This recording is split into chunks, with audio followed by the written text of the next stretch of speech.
விஷயங்களையும் அறிந்து கொண்ட தகவல்களையும் மற்றவர்களோடு பகிர்ந்து கொள்ளும் பொழுதுதான் நமக்கு பயனுள்ளதாக இருப்பதோடு அவர்களுக்கும் பயனுள்ளதாக அமையும். அந்த வகையில் டாக்டர் கார்த்திகேயன் அவர்கள் நம்மிடையே என்ன தகவல்களை பகிர்ந்து கொள்ள இருக்கிறார் என்பதை கவனிக்கலாம். நிகழ்ச்சியில் நிறைவு பகுதியாக வரவிருப்பது கற்றலும் கற்பித்தலும்.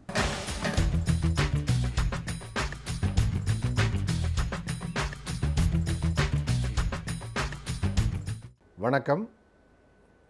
சென்ற வாரத்தின் தொடர்ச்சியாக தொழிலதிபர்களுக்கு ஸ்கேலிங் என்று சொல்லக்கூடிய பெரிதுபடுத்துதல், உங்கள் தொழிலை அடுத்த கட்டத்துக்கு எப்படி பெரிதாக கொண்டு போகிறது அப்படிங்கிறத பற்றி இந்த வாரமும் பேசலாம். கடன் வாங்கி இல்லாட்டி வெளியிலேருந்து பணம் வாங்கி இல்லை இன்னொருத்தரை கூட்டு சேர்த்துக்கிட்டு தான் நம்ம பெருசாக போகலாம் அப்படின்னு கிடையாது.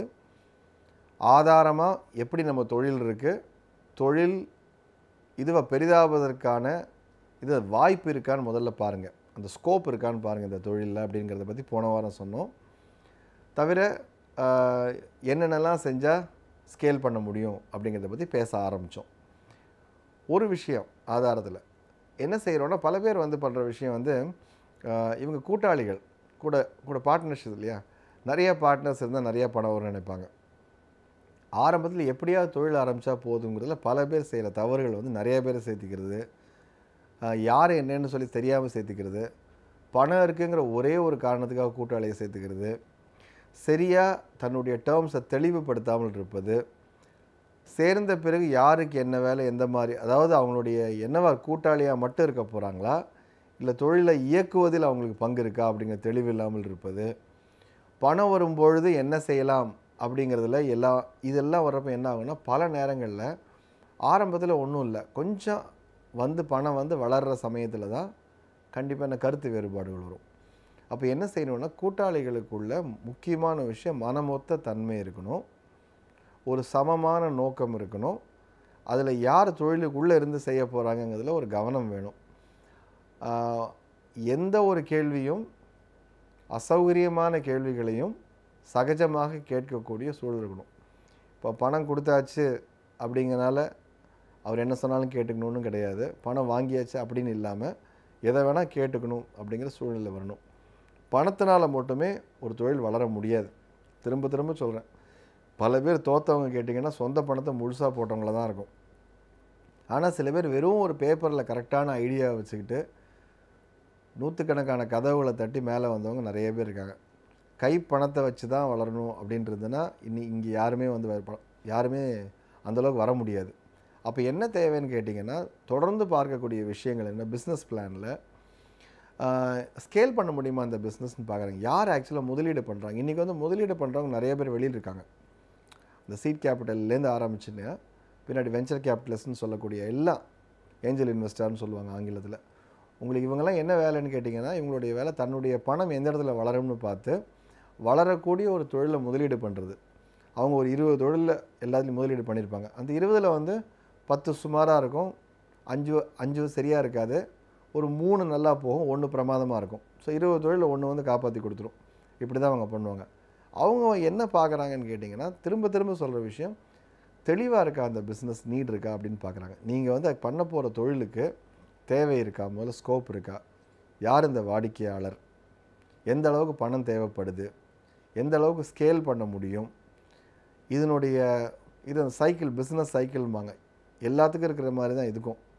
எப்படின்னு கேட்டால், வியாபாரத்துக்கு ஒரு தோற்றம் ஒன்று இருக்குது, அதுக்கப்புறம் வளர்ச்சி, அதுக்கப்புறம் தேய்மானமாய் மெல்ல மெல்ல இதில் மறைவு, எல்லாத்துக்கும் உண்டு, எல்லா பொருள்களுக்கும் உண்டு, எல்லாத்துக்கும் உண்டு.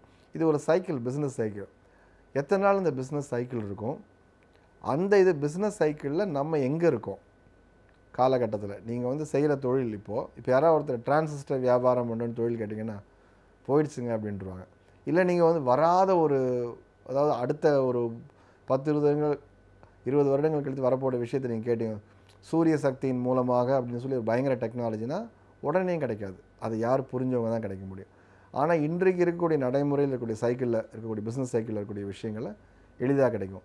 அதோட இப்போ தான் ஆரம்பிச்சிருக்கு, அந்த வேவ் அலை அடிக்க ஆரம்பிச்சிருக்கு. அப்படிங்கிறப்போ நீங்கள் சொல்கிறது இல்லை இதுக்கு நல்லா ஃப்யூச்சர் இருக்குது அப்படின்னு பார்க்குறாங்க. செய்பவர் யார், அவருக்கு என்ன மாதிரி தகுதி, எந்த மாதிரி அனுபவம் இருக்குது, தொழில் அனுபவம் எவ்வளவு இருக்குது, ஒன்று பார்க்குறாங்க. யார் யாரெல்லாம் கூட்டாளிகள், எந்த அளவுக்கு அவங்க இதுவாக தீவிரமாக இருக்காங்க. பணம் போட்டாங்கங்கிறது மட்டும் கிடையாது, எந்த அளவுக்கு தீவிரமாக இருக்காங்க இதில், அவங்க தாங்குவாங்களா, இது எல்லாத்தையும் பார்த்துட்டு தான் வெளியிலேருந்து வரக்கூடிய முதலீட்டாளர்கள் படம் போடுறாங்க. வெளியிலேருந்து வரக்கூடிய முதலீட்டாளர்கள் படம் போடும் பொழுதே அவர்களுக்கு அதில் பெரும் பங்கு கிடைக்குது. பெரும் பங்கு கிடைப்பதனால் அவங்க என்ன பண்ணுவாங்க, தொழிலை இயக்குவதிலையும் மெதுவாக உள்ளே வர ஆரம்பிப்பாங்க. அதாவது அவங்க என்ன பார்க்கன்னா எக்ஸிக்யூஷன்லேயே உள்ளே வர ஆரம்பிப்பாங்க. அது அதை நம்ம நல்லா எடுத்துகிட்டு அந்த ஒரு அறிவுரையை நம்ம எடுக்கிறப்போ அவர்களுக்கு கிட்டத்தட்ட எப்படின்னு கேட்டால் காசு இல்லாமல் ஒரு கன்சல்டன்ட் கிடைக்கிற மாதிரி. ஏன்னா என்னென்னு இவங்களோட இது என்னென்னு கேட்டால் பணம் போயிடக்கூடாது அப்படின்ட்டு. அப்போது உங்கள் பணம் இது பத்திரமாக இருக்கணும்னு கேட்டால் சரியான ஆட்களை முதலீட்டாளர்கள் உள்ளே கொண்டாடணும். ஏன்னு கேட்டால் அந்த முதலீட்டாளர்கள் ஆலோசகர்களாக கண்டிப்பாக மாறுவார்கள். ஏன்னா அவங்க பணம் போகக்கூடாதுங்கிற ஒரு கவனம் இருக்கும்.